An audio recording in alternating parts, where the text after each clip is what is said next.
Le menteur. 3 histoires sur la vérité. Les grandes vacances approchaient et c'était le dernier jour d'école. Les élèves de la 7e année étaient en liesse, bavardant de leur projet d'été. Nader dit « Nous allons à Hong Kong pendant 10 jours, ça va être incroyable ». Farah ajouta « Je vais rendre visite à ma grand-mère en Amérique ». Marwa annonça « Mon père prévoit un mois en Suisse. Il a loué un petit chalet là-bas ». C'est alors que Sally arriva, impatiente de partager ses propres plans. Sally leur dit fièrement « Je vais rendre visite à ma grand-mère qui vit en Angleterre. Elle a une maison énorme et luxueuse avec une grande piscine. Je ferai du patin à glace, du bateau, et je visiterai tous les parcs d'attractions européens. » Tout le groupe se tut. Sally continua.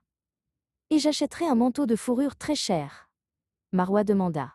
« Pourquoi aurais-tu besoin d'un manteau de fourrure? Vas-tu rencontrer la reine ?»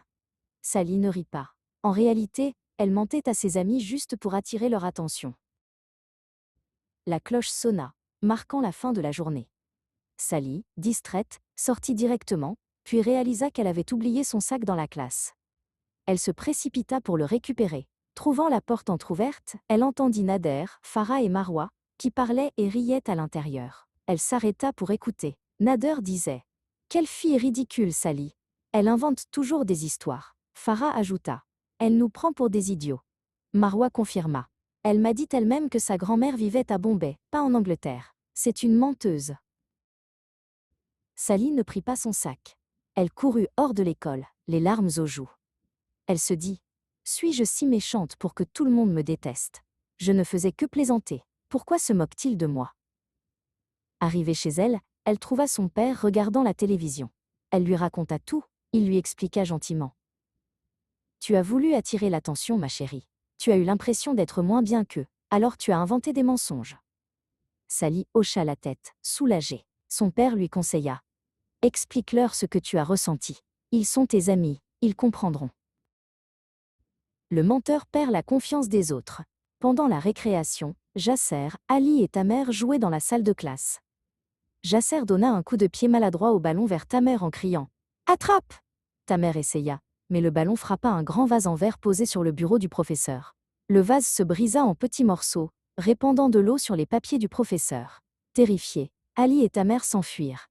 Jasser resta pétrifié. Il essaya d'éponger la table, sachant que le professeur Salah serait très fâché. Par malchance, le professeur Salah entra juste à ce moment-là. Il était furieux en voyant son bureau. Le professeur Salah cria « Qui a fait ça ?» Il se tourna vers Jasser. « Sais-tu qui a causé ce désordre ?» Jasser mentit. « C'est Ali et Tamer, monsieur. » Le professeur Salah, méfiant, demanda « Et que fais-tu ici? Tu devrais être dans la cour de récréation. » Jasser inventa un autre mensonge. « Je me suis fait mal à la cheville hier soir, alors je me reposais ici. J'ai vu Ali et Tamer briser le vase. » Le professeur Salah dit « Je vois. » Et il sortit. Jasser commença à paniquer. Il se dit « Qu'est-ce qu'Ali et Tamer vont faire quand ils vont apprendre ça? Je n'aurais pas dû mentir. Ils vont se disputer avec moi, et je serai humilié devant tout le monde.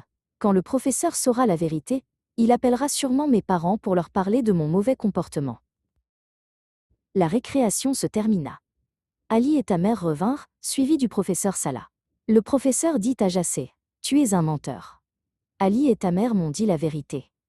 C'est toi qui as cassé le vase, n'est-ce pas ?» Jasser ne put soutenir le regard. Il se tourna vers ses amis. « Mes chers amis, je suis vraiment désolé. Je n'aurais pas dû vous accuser. Veuillez me pardonner. » Plus tard, Ali et Tamer, voyant son remords, lui dirent « C'est une belle preuve de courage que d'admettre son erreur. Soyons de bons amis. Viens jouer au football. » N'aie pas peur de la vérité. Sarah, une fille de 6e année, se tenait près de la piscine avec ses amis Ibtissam et Safa. Elle rêvassait, se demandant comment elle allait fêter son anniversaire. Ses parents avaient divorcé 6 mois auparavant et elle n'avait pas vu son père depuis. Ibtissam et Safa remarquèrent son air absent. Safa proposa « Allons nager !» Ibtissam s'exclama « Oh, j'ai failli oublier, c'est l'anniversaire de Sarah jeudi prochain, n'est-ce pas? L'année dernière, ton père nous avait montré de super tours de magie. Vas-tu faire une fête cette année? Est-ce que ton père fera de nouveaux tours ?» Le visage de Sarah devint pâle. Que devait-elle leur dire? Elle ne comprendrait pas. Leur famille était heureuse. Alors qu'elle nageait, Sarah demanda « Viendrez-vous à ma fête d'anniversaire ?» Ses amis acceptèrent avec enthousiasme. Sarah tourna la tête pour cacher ses larmes. Elle s'ennuyait terriblement de son père. Quand elle rentra chez elle, elle n'eut pas faim.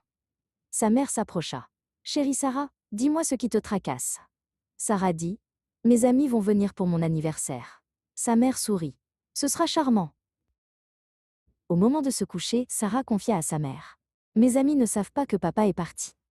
J'ai menti, et je leur ai dit qu'il serait là pour faire de la magie. Elles vont se moquer de moi. » Sa mère la serra contre elle. « Ma chérie, le changement fait partie de la vie. Nous devons faire face à la réalité. Mentir à ce sujet ne sert à rien, n'est-ce pas ?» Après un moment, Sarah dit, « D'accord maman, je vais tout leur dire. » Sa mère la réconforta. « C'est très courageux. Organise la fête, invite tes amis, et n'oublie pas de leur dire la vérité. » Le lendemain à l'école, Sarah raconta tout à ses amis et les invita à sa fête. Le jeudi soir, Ibtissam et Safa arrivèrent. Elles s'amusèrent beaucoup. La mère de Sarah avait préparé des boissons, des sandwichs et de la pizza. Les filles étaient joyeuses et remplies de bonne humeur. Sarah se sentit légère et heureuse. Elle avait affronté la vérité avec courage et ses vrais amis étaient restés à ses côtés.